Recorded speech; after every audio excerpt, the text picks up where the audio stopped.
Umuwi nga po pala ako sa bundok, mga bakla. Wala, parang baliw lang. So, ayun na nga, hanggang-aga meron nagawalis diyan. Pero syempre, tapos na ako.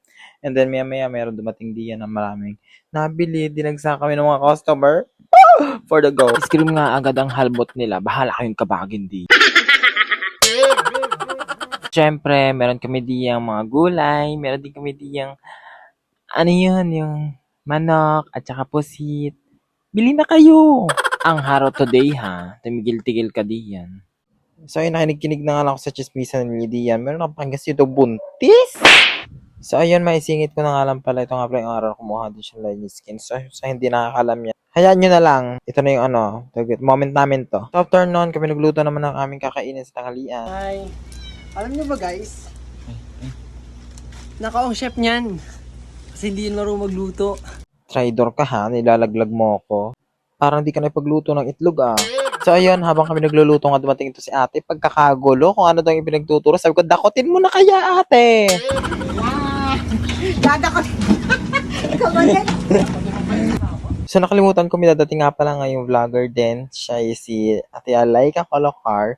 Since may pupuntahan din man siya dito sa Putikan, sabi ko dumaan din siya dito at may bibigyan din ako sa kanya. So hindi nga ako mapakalidian dahil hindi talaga ako personally tumalon pa, parang tanga eh. So personal talaga, hindi talaga ako marunong tumanggap ng bisita and mahiyain talaga ako in personal. Pero syempre, pagkaka-vibes ko naman is go, bardago lang talaga tayo. Nalo ko nga siya diyan ng upuan kaso ayaw niya daw umupot, siglit lang daw siya at meron nga siya. Magiging MC nga daw siya sa event ng kanyang kaibigan. Inalo ko na lang siya diyan ng ice cream, nilibre ko na lang ice cream. So ayun, umalis din agad naman siya. Mabilis lang.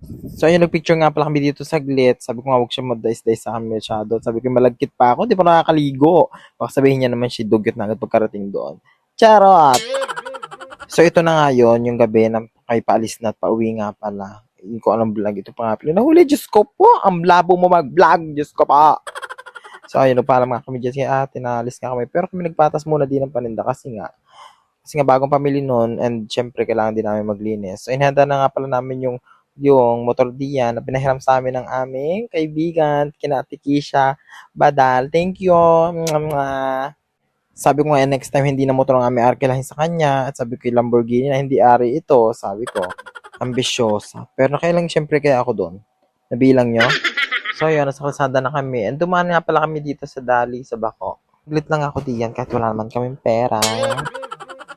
Actually, dumaan kami diyan. Parang may naisip akong bilhin. Pero alam niyo, pagkapunta ka na sa isang shop, nalilimutan mo na. Wala, lutang lang. Kung ano mga dampot. Nialamig na ako niyan. Hala, sige. Ikimbot mo, bakla pa. Epal ka diyan. Ay. Basta, kanialamig. Naisip ko pa nga diyan pumunta ng 7-Eleven. Kaso parang wala na tayong pera. Diyos ko. Wala tayong pera eh. Next time na lang. So, patuloy na nga lang kami. Pauwi, syempre. Maglakad tayo dito. So, ayun, una namin dinaan nga pala yung mga kapatid niya dito sa kanto di Santa Rosa. Santa Rosa 2, ayun. Kasi may nabot lang siya dyan sa kanyang bunsong kapatid. And then next, nandito na kami sa bahay ng aking kuya. Wala, nauna talaga dito eh. Tapos nakita ko nga pala yung hinihingi aso kay Ate Luisa. Hindi, iba na yung natira. Puti yung hinihingi ko. Tapos ito na natira. So, hindi ko na ito pinapakawalan. At akin na itong dadalhin. Mukha lang, gising na gising yung mga pero nang bulabog lang talaga kami dito ng mga tulog. Yo yo yo yo yo yo yo yo yo yo yo. Tayo'y mag-ocho-cho. Ocho-cho.